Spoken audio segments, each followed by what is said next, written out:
We're doing, my beautiful ladies. Thank you so much for joining us.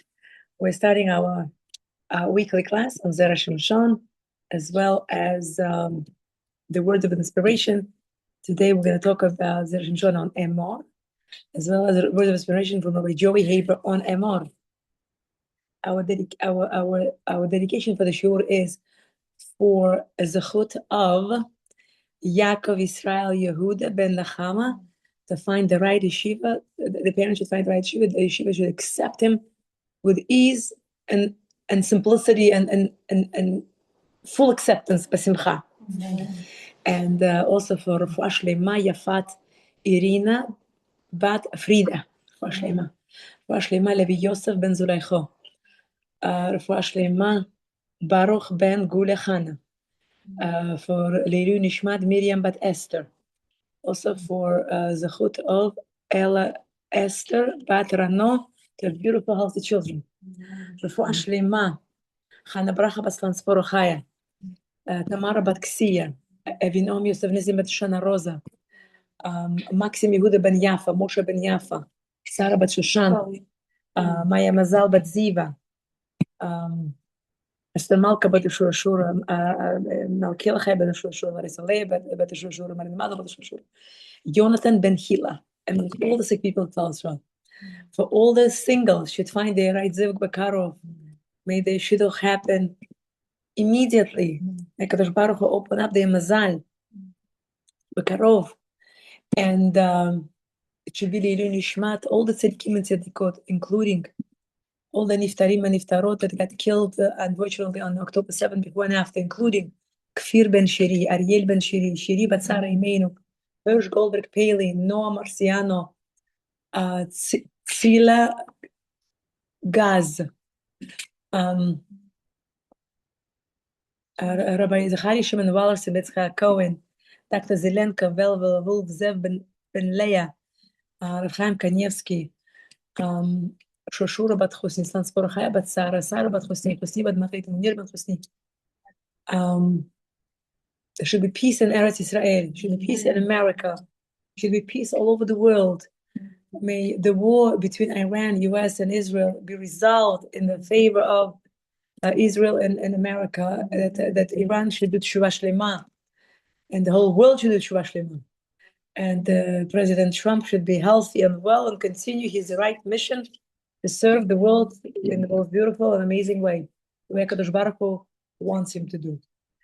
Beautiful children for all the ladies who are trying to conceive kids. Parnasat tova ad bridai. And whatever we want, whatever we need, Hashem should send us Yeshua immediately. I was listening to a shiur of Rabbi Joey Haber on Emor, and I was so inspired that I took notes that I felt, because we all could relate to it. There was a little boy, who was diagnosed with diabetes. And his father says to him, I'll take you to a big rabbi, Rabbi Yisachar Meir in Israel. And they come to Rabbi Yisachar Meir, and Rabbi Yisachar Meir says, oh, I just want to tell you, I give classes in shiurim. I give classes in this town, in this country, and in this town, in this country. And he goes on to share which places, which towns, which cities. And then the kid is listening. He says, do you want to know why I'm giving all these shiurim in different places? He says, no. The rabbi says, because I also have diabetes. And he says, yeah, Rabbi says to the boy.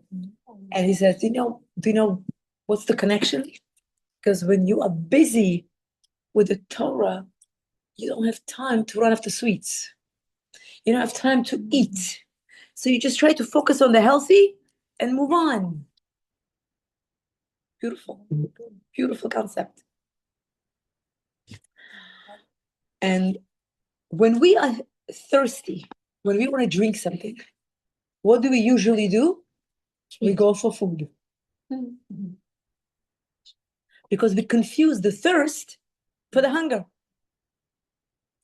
So what happens? We end up eating, and we end up not liking it because the scale is not happy with us. So actually, thirst and hunger, it's two different avenues. And the same thing with the materialism and yearning for spirituality. Rabbi Haber says, what do you like or do you love the most in your life? Do you love your life, your health, your wife, your kids, your husband, your children, Torah and mitzvahs? Or do you like to have a big house, the big car, the furniture, the boat, the yacht? And he says, you cannot have both. Rabbi Haber says, why can't you have both? He says, because I tried. Oh my God. Because I tried. Because I tried. And it's so funny that when I heard this from him, I was like, oh my God. Because when you are trying to help other people with shidduchim, you know how many times the boys and girls, especially girls, when they're asking for a boy, you know what they say? He should be working and learning. Yeah. Both. Good luck. Exactly. Good luck. It doesn't work. If he's working, he has basically almost no time for learning. And if he's learning, he has basically no time for working.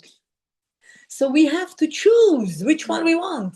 But of course, as usual, we want both.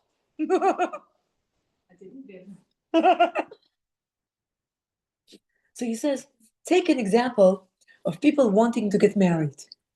When people want to get married, when they're dating and once they get engaged, oh my gosh, there is so much excitement in their life, in their eyes, in their whole being. They're walking like a sparkles are all over coming out from them. They're flying. They're getting married. He says once they get married, what happens? I mean, it's good to have that too. True. Then the reality comes. That's different. But because at that time yours. Something will show you who you are. Is this something like, I'm just wondering, is it like something that Hashem puts down into the earth that 100%. when somebody's engaged to get married, that by sends like angels to make you like elevated?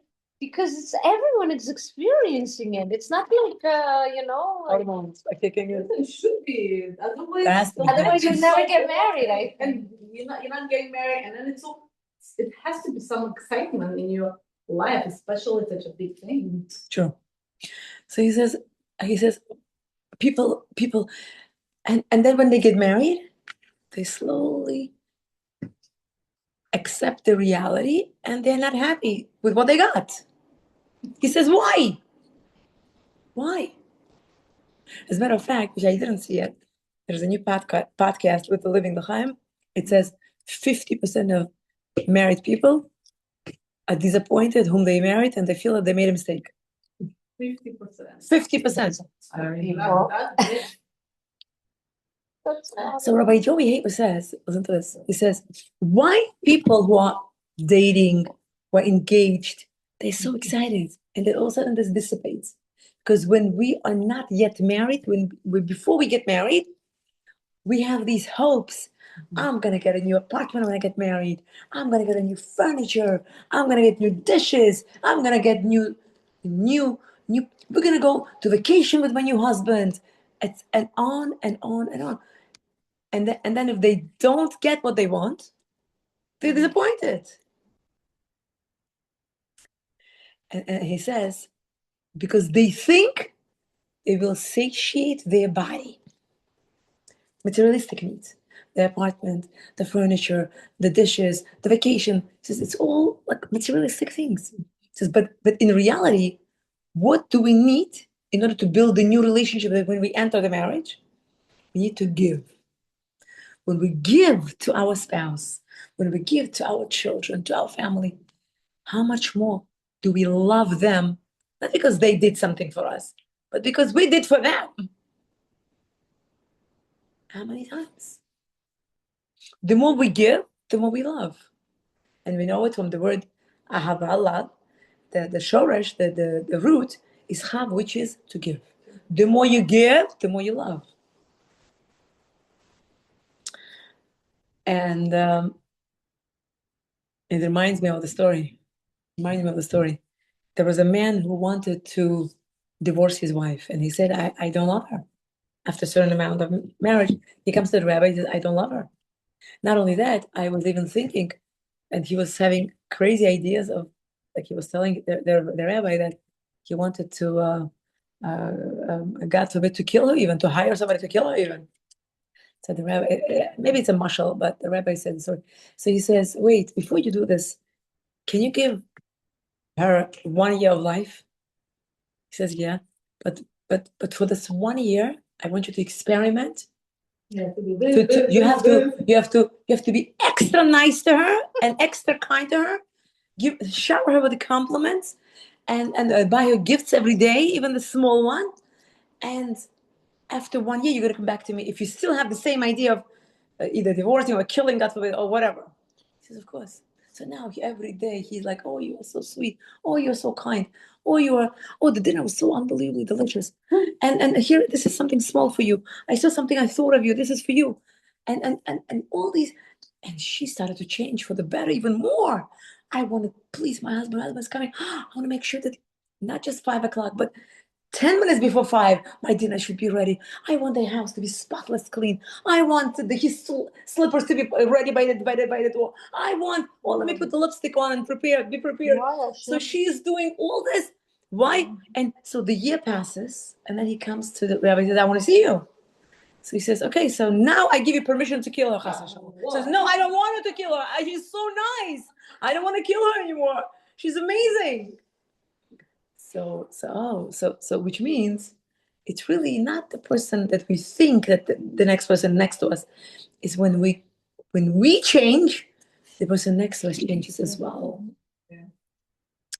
So it says, the Mishnah in Pirkei Avos says, when you take upon yourself the yoke of Torah upon yourself, the yoke of other worldly affairs are taken off your shoulders, off your neck. What does it mean? It means that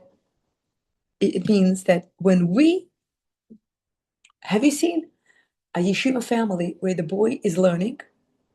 Somehow they're so happy.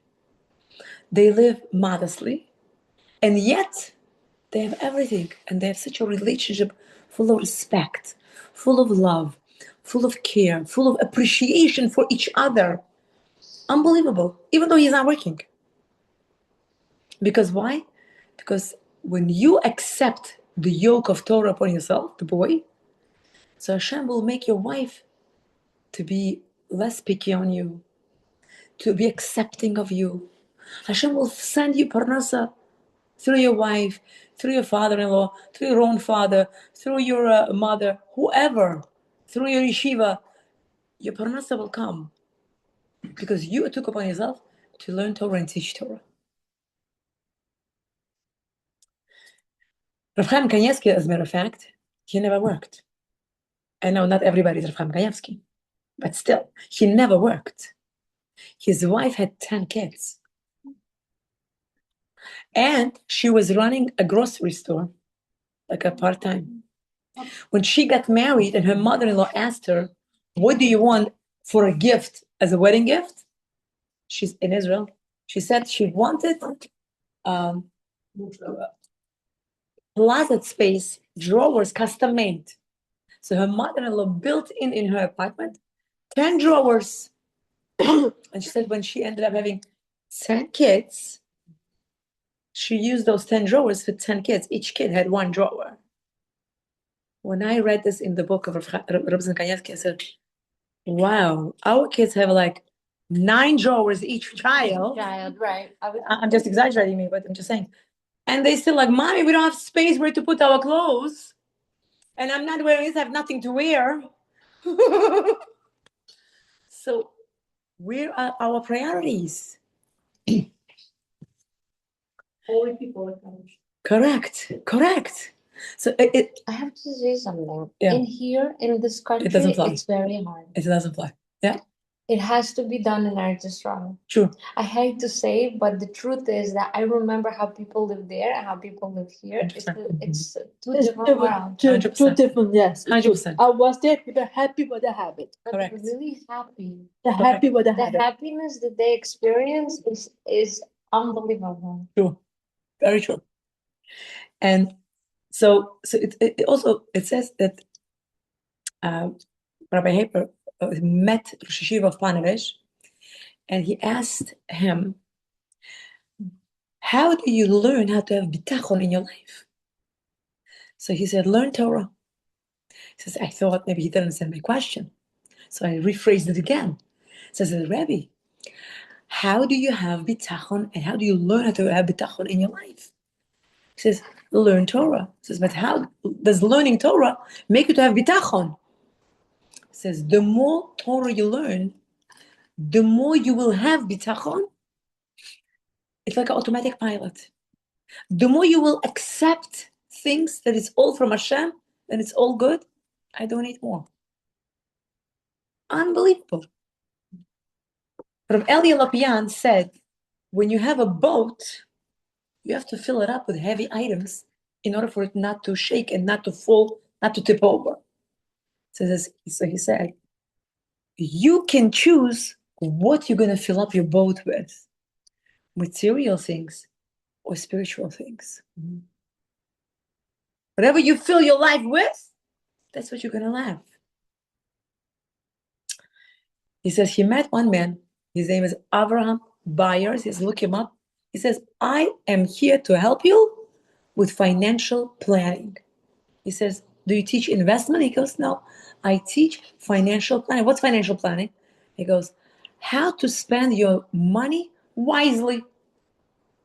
He says, and he goes over and he says, you could look him up and he gives the good tips on how to spend your money wisely. Oh, go ahead. And one of the things he mentioned, he said, write down 5 most important things in your life. And you might say, my life, my kids, my health, my Torah and mitzvos, and whatever you choose, the 5th one. He says, now open your calendar and show me how you planned it out, because you were taking care of these important 5 things that you mentioned, that they are on your calendar, you're doing it. And you know what? Most of us would say, we didn't really plan anything. We say it that it's important for me, my life and my health and my kids but we don't have it in the calendar. So, which comes to teach us one of the, it's actually one of the Japanese methods of how to be successful in life. You have to write down on a piece of paper what you want in your life, open your calendar and actually dot it down. Dot it down. Let's say, and it applies not only to you, to me as well. Let's say we want to have vacation, we never find time for vacation. Let's say, I'm just giving it as an example. You want to have at least once a year, let's say, vacation. Okay, so which month you want to have it? Let's say August. I'm just randomly. So open your calendar and you write it down.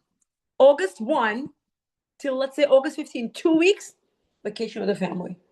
Which means before that time comes, you already have to plan where I'm going, the tickets, the planning, the same thing. He says, it's I forgot. I just skipped the mind. There's a name for this Japanese system. So he said, the most important 5 most important things in your life, you have to jot it down. If health is important for you, sign up for gym. Or anything. If you don't want to sign up, do it at home. Do it at home. Give yourself an hour. After you finish, let's say, preparing a dinner and whatever, give yourself time. Let's say 30 minutes walking. You're going to time yourself. You're going to get your steps in. And let's say, I don't know, 30 minutes, let's say, being in the living room on the mat doing yoga or whatever. Jot it down. Spending time with your husband, spending time with your kids. Health. Get yourself a juice. Anything. Put it on your calendar. You have a choice to make. You got to focus on your soul and not on the materialism and not on the body. You have a choice to make. You have to find the way to do more chesed for others, to be involved with your children, the more involved you are with your children, the more closer the bond you're going to have with them, the more they're going to open up to you. So the more we focus on the important things, my life, my health, my kids, my Torah and mitzvahs, the less you're going to be focused on the materialistic things. I need a bigger house. I need a bigger car. I need a newer model. I need to play a big wedding. So he says, but Rabbi, what will people say? He says, it's on the mind of everybody. Okay, I could be okay with whatever little I have. I'm fine. But what will people say? A legitimate question. Everybody's concerned with this. Oh, yes. Right. What you mean? Unfortunately, some people are so concerned with this, what will people say, that they get themselves into the depth because they don't want people to think that they are not well off or whatever, which is the wrong thing to do. Absolutely wrong, because you don't drive yourself to grave because you want to make sure that everybody's thinking of you that you are X, Y, and Z. Don't do that. So he says, what will people say? So listen to this now. We're back to the Parsha of Emor. It says we learn the laws of Kohanim. Who the Kohanim can marry, whom they cannot. Which places they can go to, which places they cannot go to. He says, if you are Kohen, you might think it's a limitation. It's a limitation. But it says in the Parsha, it says that let the older ones teach the younger ones. He says, what do you mean? Of course, the older Kohanim will teach the younger Kohanim. Of course, older generation will teach the younger generation. He says, no. We have to teach the younger generation, especially when it comes to Kohanim, in this Parasha Emor, be happy that you're given direction which people to marry. Be happy that you're given direction which places you cannot be at, you cannot go to. Rabbi Joe Haber says his father was a rabbi and he was teaching Torah classes. And his mother was also giving classes and teaching the community. And he says, we didn't have extra money. They had like 9 kids. He says Rabbi Haber and his sister, they were born in Israel. He says in Israel, after I don't know how many years, they come to America. And the first 2-3 years of living in America, the parents would always talk how beautiful life was back in Israel. How people with 13 children lived in a 2-bedroom apartment, and at night they would pull out the beds, they would pull out the mattresses and put everywhere. Everybody would find their place, and yet they were very happy. And as my parents always talked about it. So one day, he says, so when my brother had bar mitzvah, my father, he says, did an unusually simple and yet modest and yet unique bar mitzvah. What do? He invited all the friends of my brother and all the cousins, and he said he ordered like Chinese food, and he was like jokingly saying, "I hope it was kosher." He goes, and that's it, and everybody was happy. That was bar mitzvah. Says with me, he goes, we went to Israel for my bar mitzvah. So now and we went out with another family to like a pancake house. He goes, we were with the other family, and now this family says, we have 10 kids, we live in the 2-bedroom apartment. He says, and I, a 13-year-old kid, a bar mitzvah boy, I was like, wow, it is so beautiful. And he says, my parents from under the table, they were stepping on my they were stepping on my phone saying, be quiet, don't say anything. He goes, but why? They just said, just be quiet, I'll tell you why later. just don't say anything. He goes, because all my life, I grew up with the praise of Israel that, like he says, I finally felt like, wow, I finally meet those people. Like people who have 10, 13 kids and they still live in a 2-bedroom apartment. How do they do this? And they're so happy. They're so genuinely happy and content with what they have. And he says, Rabbi Joey Haber says, know your values and choose to associate with people who have the same values as you do. That's the key. Because if you are sending your kids to learn in yeshiva, and the other family says, I just did a $1.5 million construction in my house, and I'm looking for a one of a kind of a Hassan. Okay, so it's different values. Different values. That's what happens with family members sometimes, or Oh, yeah. cousins and extended family members. People have different values. You could have this value, but they think you're like totally off the wall, and you think they're totally off the wall. And he says, there is a lot of affluence in Syrian community, affluent like the riches. But yet he says there are a lot of people who are not so wealthy, so to speak. They're like medium, whatever, average. He says, and what do people say? Everybody has a big house and a normal car and a normal furniture and a normal this, except for us. And the other side says the same thing. Everybody has um, a simple and modest home and simple modest yeshiva car. That's what they call, by the way, yeshiva car.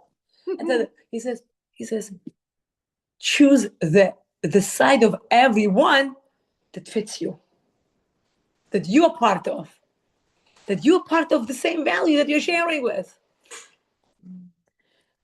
Satmar Rebbe said, with the sweat of your eyebrow, you make a living.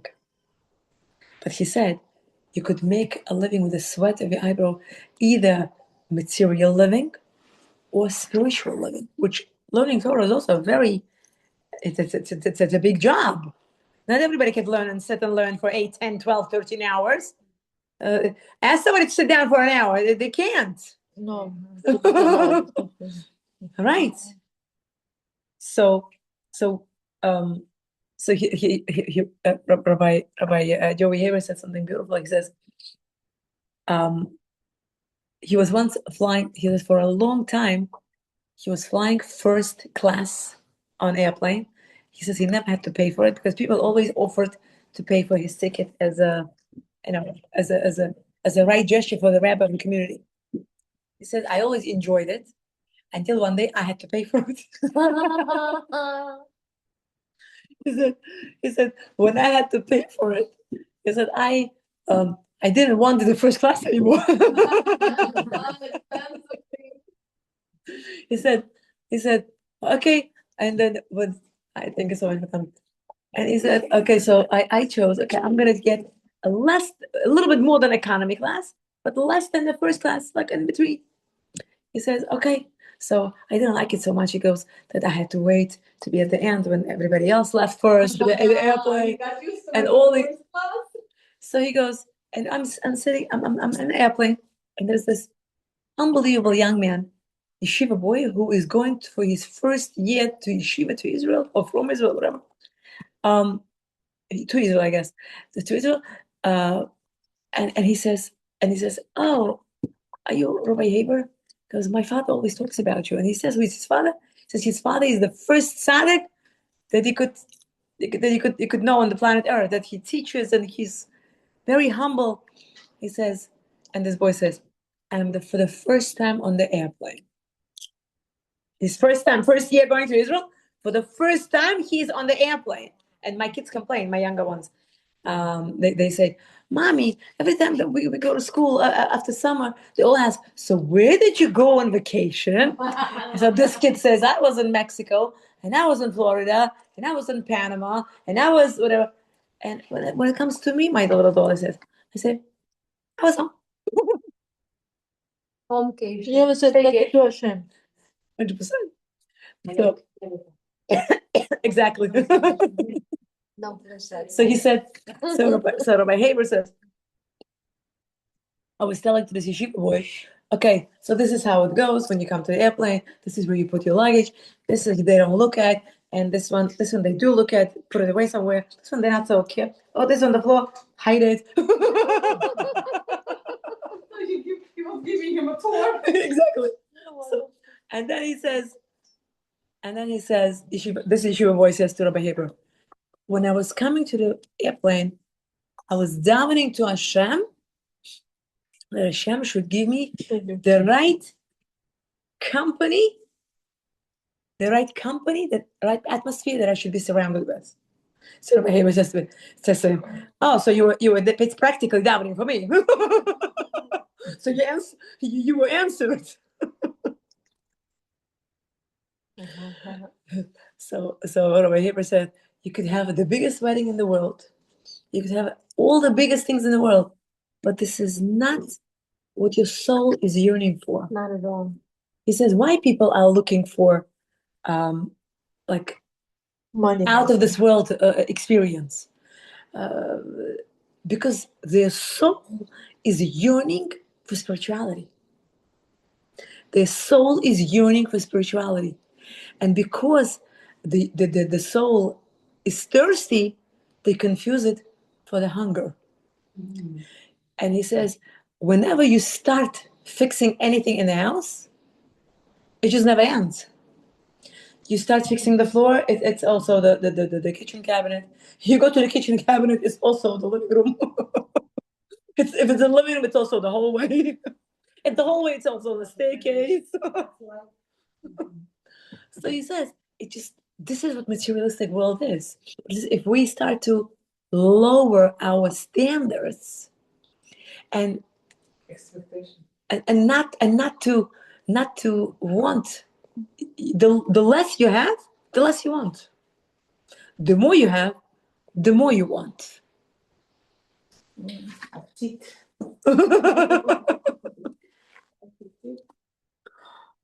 Right. This was our introduction.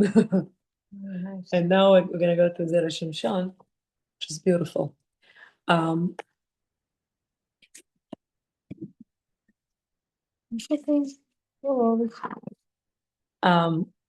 learned Zera Shimshon, which is a sefer that was written by a Italian rabbi who lived 300 years ago, for those who I knew.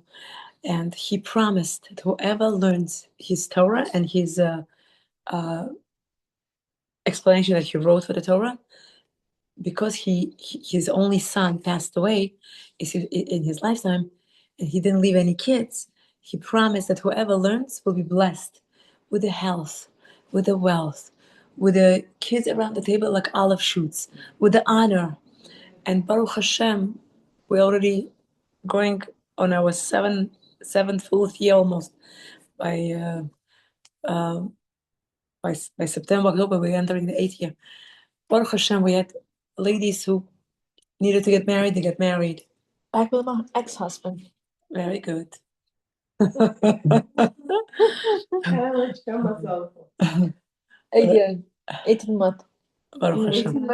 Yes. That's more years for me. All right. Baruch Hashem, ladies, Baruch Hashem, ladies who were told by their doctors that they will never have children, they had gorgeous, beautiful children. People passed their licenses, people passed their exams, people bought houses. Bli Ain Hara, we had a lot of Yeshuot, more Yeshuot to come with Hashem.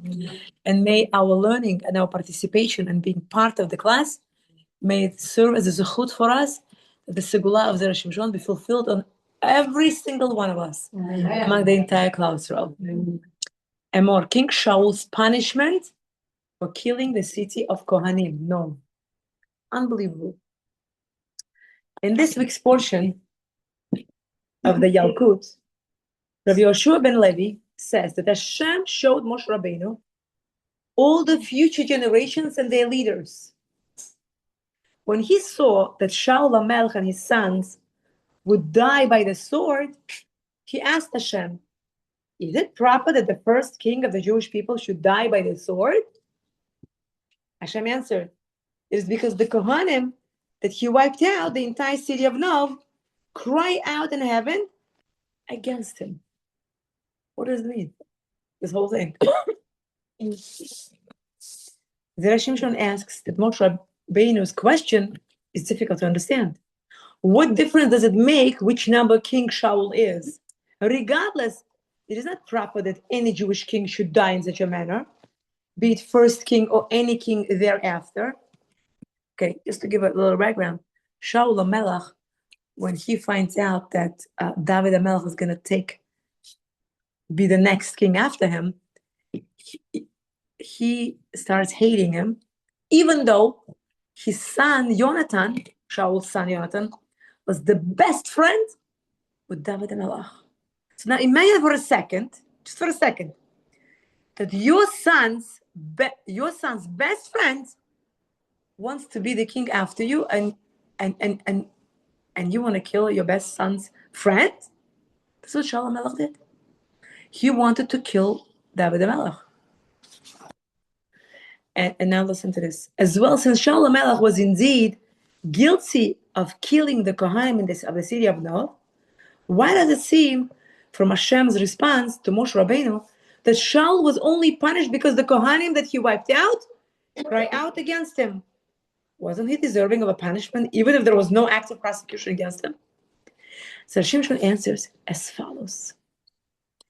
The Asara Ma'amarot explains that the reason that the Shevet of Binyamin married the first king of the Jewish people came from them was because all of that other Shvatim bowed to Esav when he met up with the Yaakov Avinu upon returning from Laban's house.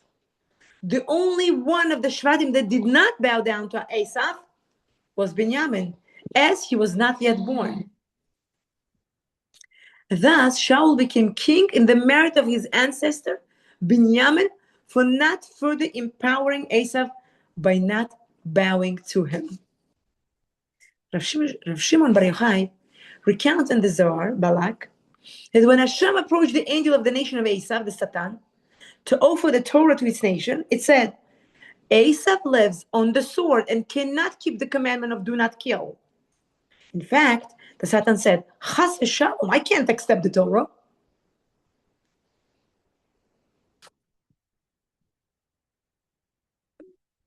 A lot of sources say that we are in the place of Edom, America, and this is the place of, I guess, Esav. This is what they compare it to.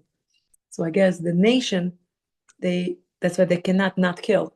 That's why maybe there was a third attempt to assassinate the president, which is ridiculous. So the Satan says, Chas v'shalom, I can't accept the Torah. He begged Hashem not to offer it to him. Again, since his nation, Esav, entire power came from the sword. The Satan told Hashem to offer it to the Jewish people. Hashem asked the Satan, how can I convince the Jewish people to accept it? The angel of Esav said, take some of my light. The Satan was so afraid of Esav being forced to accept the Torah and possibly losing his power that he was ready to give away some of his strength to bribe the Jewish people into accepting the Torah. Rabbi Shimon Bar Yochai explains that this light means that the Satan gave the minimal amount of Kedusha, holiness, that he possessed to Hashem to pass it on to the Jewish people to bribe them into accepting the Torah.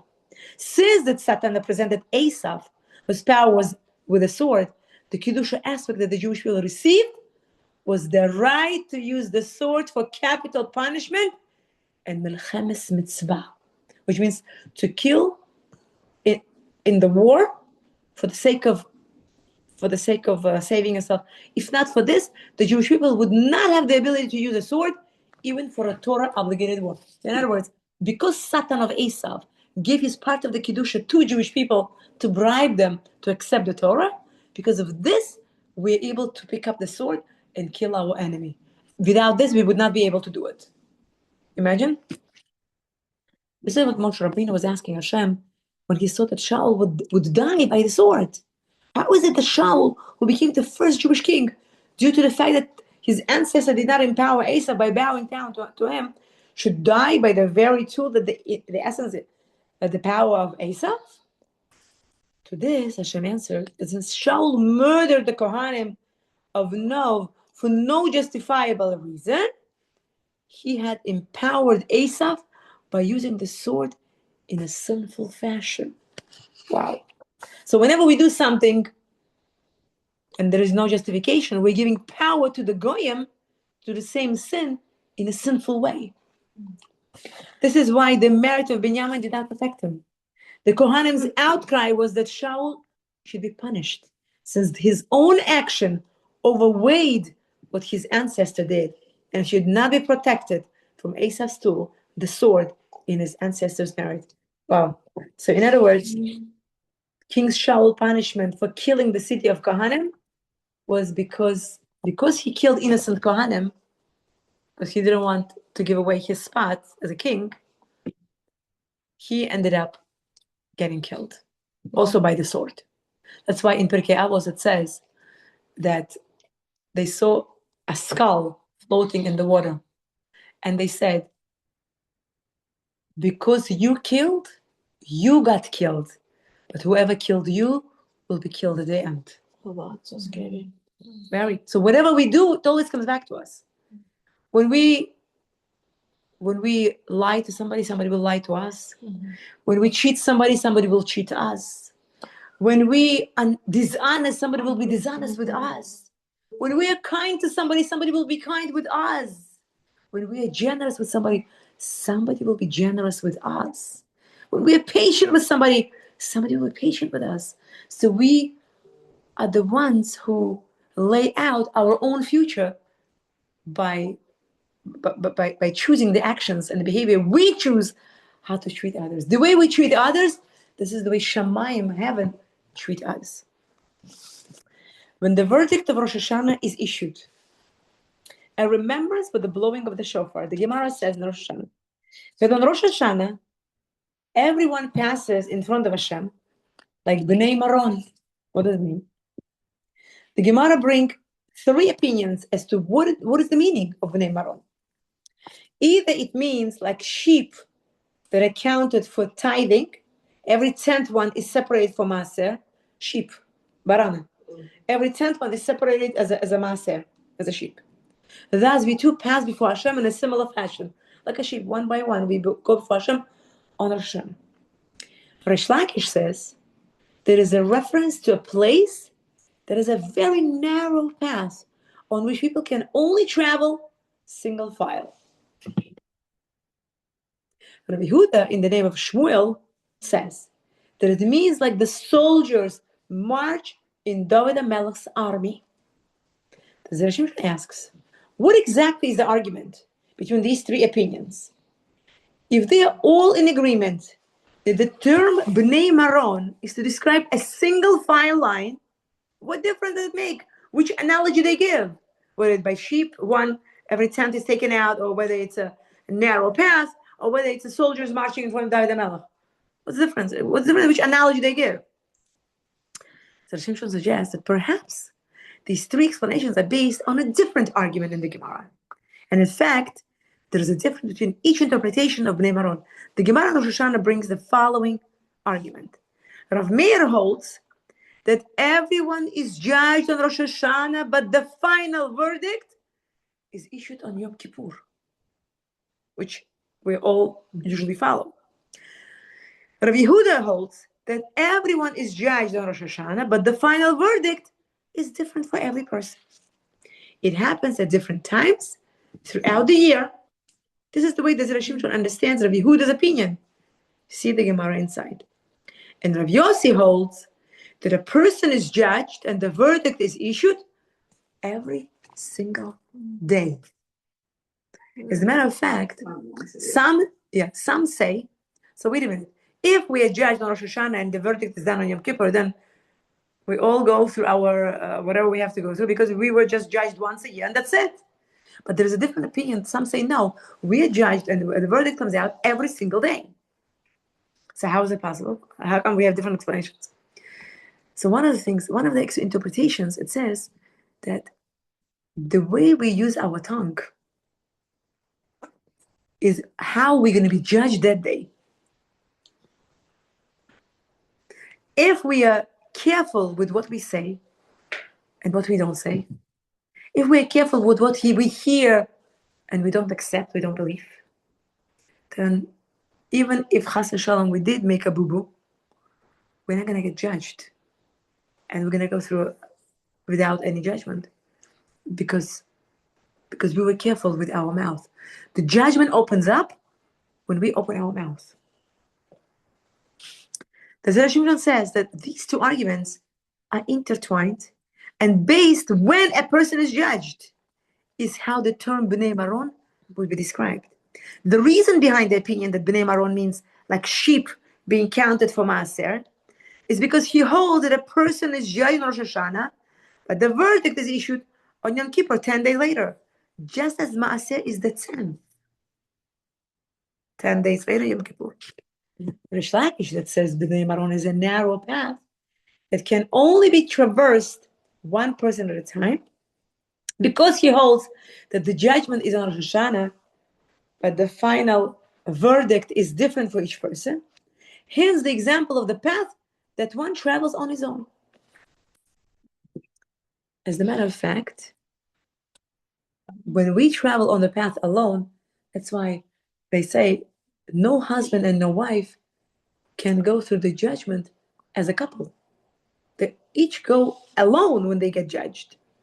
That's why if the wife does mitzvot and the husband is easygoing and he's like, I don't care, you do the mitzvahs and I'll just go with your pass, it's not gonna fly.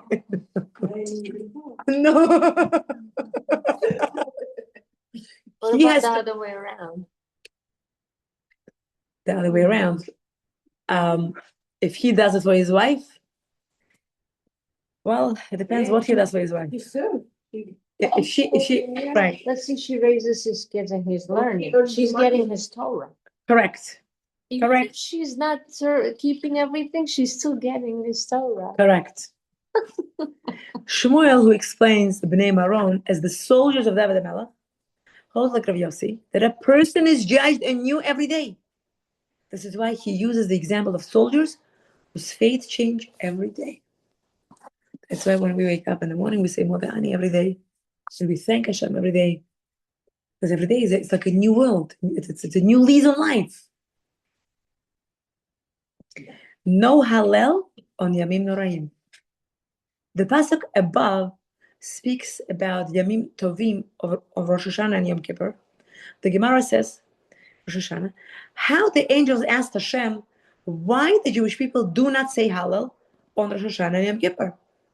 Hashem responded that it is improper to say Hallel while I'm sitting on my chair of judgment, deciding who will live and who will die. The Hashem brings the following question on this Gemara. Why are the angels bothered by the fact that the Jews are not saying Hallel? It is not an obligation to say Hallel. As well, Hashem's response also needs to be understood. If anything, this should be the most proper time to say Hallel, as the pasuk says in Tehillim 101, Chesed u'mishpat ashira, which the Gemara in Brachos explains to mean that a person must sing Hashem's praises for the bad as he does for the good.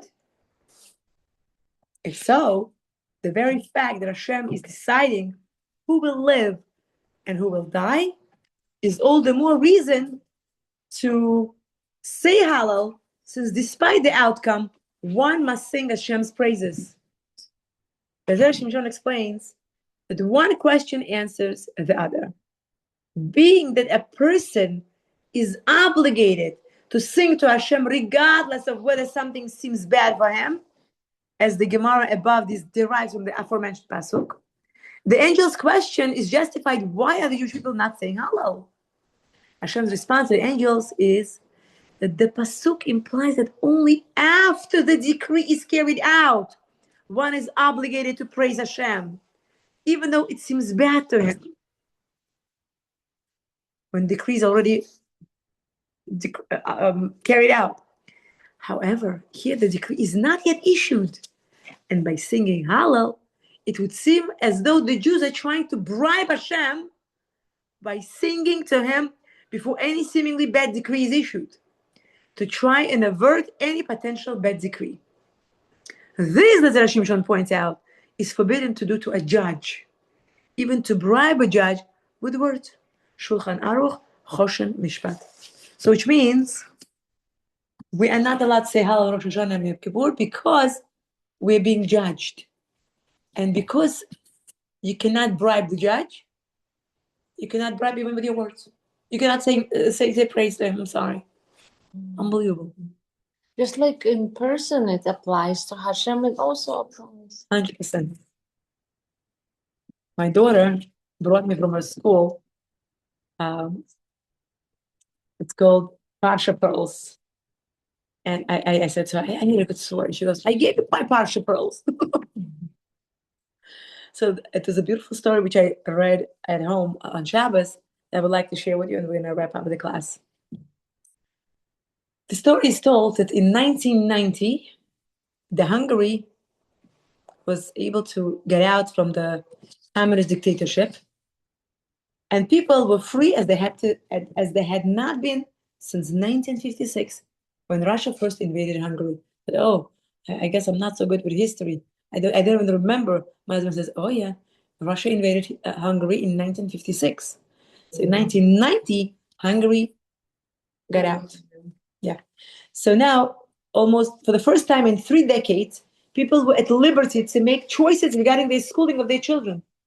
It says in 90, Hungary. Hungary got out. Hungary got out from the hands of. That's what it says. I don't know. Okay, so there was a Mr. Albert Reichman of Toronto. I have a feeling this was related to Paul Reichman from Toronto. Mr. Albert Reichman of Toronto and Mr. David Moskowitz of Brooklyn. They decided to open up a religious school, yeshiva, in Hungary after so many years. Oh yeah. So they decided, and they decided they're gonna do it in Budapest, in Hungarian capital, and they invited Mr. Michael Cohen of London, who had served for more than 20 years in numerous educational capacities in England, to help him to come to Hungary and organize the school. They gave ads to the local newspapers, and they sat down. They said, "How many children do you think we're going to get the first day of registration for the first Jewish school?" And they thought they're going to get probably around about 50 kids. But when the first day of registration came, 450 parents showed up with the kids, with the registration, whatever document they were asked to bring. And meanwhile, they thought they only rented few apartments, few rooms, thinking it's only going to be 50 kids. But now that the amount was enormous, 450, just think about it, 400. So they immediately needed immediate funds. It was an emergency. So they called America, they called Israel. They needed funds, they needed place, they needed teachers right away. When it was in 1990. In 1990. Listen, unbelievable. So then, okay, so they took all of them. They started immediately. And they made it work smoothly day one. Unbelievable. So then, within the first couple of weeks, they called 10 parents, whoever it was able to come, to a meeting. And they said, "We have questions to ask. We need your input, how to make the school to run smooth, and what are your expectations, what do you want, etc." And one of the questions they asked the parents, they said, "Why did you decide to send your kid to the yeshiva?" So one parent said, "I remember I was a kid and my parents sent me to Cheder and I want to give this to my kid." Another one said, "Oh, I never had a Jewish education. I want my kid to have the Jewish education." Have a big shoes. Right. So different answers. Another one said, "Oh, we want to come back to Jewish roots." And there was one person that was just quiet and not answering, not participating. And they noticed, and they came over to him and they said, "Young man, sir, would you like to say why you are sending your child to the school?" So he said, "I'll tell you. It's embarrassing," he says, "but I'll tell you." He says, in 1944, the Germans occupied Hungary. The war was coming, and he says, "I was a little kid." The parent says, he says, "I was upstairs in my room. As I heard my parents downstairs, they closed the living room, but they were so loud. They were arguing with each other. And I came downstairs to check what's going on. Why are they arguing? And I see they closed the door. I couldn't get in, but there was a hole, the keyhole. So I peeked and I listened and I looked. And my parents are arguing and they're saying, so the war is coming. The Jews are being attacked in Hungary, 1944.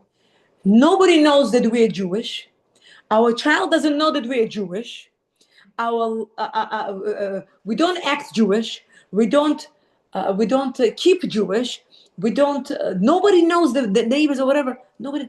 And we have nothing in the house that will tell us that we're Jewish. If somebody reports on us and gives away that we're Jewish, nobody will find out we're Jewish. So most likely they're not going to touch us. And all of a sudden, the eyes of the husband spotting and freezing on the bookshelf. And on the top, there is a siddur. And she looks, the wife, and she says, "Oh, siddur. My mother gave it to me as a wedding gift on the day of my wedding. And this was the siddur that her mother gave her on her wedding day." She says, "You know what? We're not going to use it anyway." She picks up the siddur, and there was an open fireplace. And she throws the siddur into the fireplace.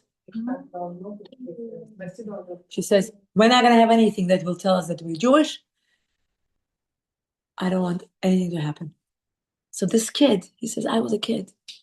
I ran upstairs and I wanted to, I closed the door and I was crying for an hour. I didn't even know why I was crying. But I felt deeply that my mother did something wrong." Look at that. He says, "I never forgot that incident. And he says, by sending my kid to the yeshiva that opened up, he says, I want to be able to give the siddur to my child, to have a reason to give a siddur to my child." So B'ezrat Hashem, we should all appreciate the freedom we have in this country. We should daven, we should daven to Hashem that the freedom of a practicing of the Jewish religion should continue. And we should be able to hold Hashem's Torah and mitzvahs in this country freely, the way Hashem allowed us this far. There should be no persecution. And we should be able to have and keep our values and be able to give it over to our children. Because only when we know our values and we cherish them and we're able to pass it down, that the Jewish religion will continue and the Jews will continue to live. As long as we pass down our values, the Jews will live. Thank you. Thank you. Thank you so much. Esther, Yeah. can I ask you, it was beautiful. Can I ask you a quick question? Like, can you repeat again who is he to David HaMelech? I mean, no, you said something, it was his best Shaul friend. HaMelech knew that David HaMelech is going to take his place. Right. And he didn't want him. He wanted to kill him. Even though his son Jonathan was the best friend with David. And Jonathan was warning actually David, if Shaul wanted to do something, that be careful, my father is after you. Jonathan was Shaul's son. Correct. Wow. Yeah. Okay. Thank you so much for joining us, ladies. So then what do we learn from this? Is there anything that we learned from? 100%. Sometimes we get blinded by the power of being in power. We get blinded by the power of being in power, like that Shaul HaMelech, that he forgot that that he's not allowed to kill just because he doesn't want somebody else to take his spot. That doesn't give him a right to kill. But yeah, so whatever. Yeah, but look, technically, if anybody goes against the king, the Jewish king is allowed to kill. The law allows. But here it says that because he killed, it says that he got killed by the sword as well. Because the Kohanim in Shemayim were crying out. Wow. Thank you for joining us, ladies. Thank you so much. It was beautiful. Thank you. Thank you.